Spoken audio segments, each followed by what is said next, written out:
Hi, this is Sarah from The Savvy Professor, and in today's video, we'll talk about how to fix a dryer that won't turn on. Watch the video until the end to learn how to do this and more. The following are some of the reasons why your dryer won't turn on. Number 1, power supply problems. Number 2, a faulty door switch. Or number 3, a faulty thermal fuse. Here's how to fix the issues. Check the power supply. Ensure that your dryer is powered. Check if your dryer is connected firmly to the power outlet. You can disconnect and connect back to confirm.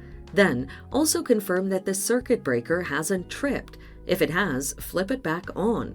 Connect another electronic device to the outlet. If the device isn't working, use another power outlet. If this doesn't work, replace the door switch. First, confirm if the door switch is faulty by opening and closing the dryer's door.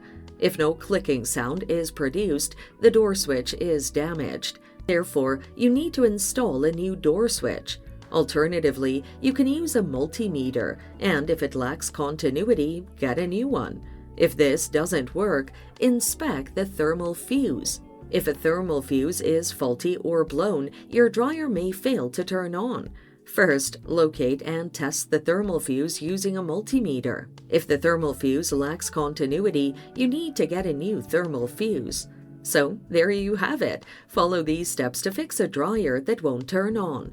Thanks for watching. Till next time.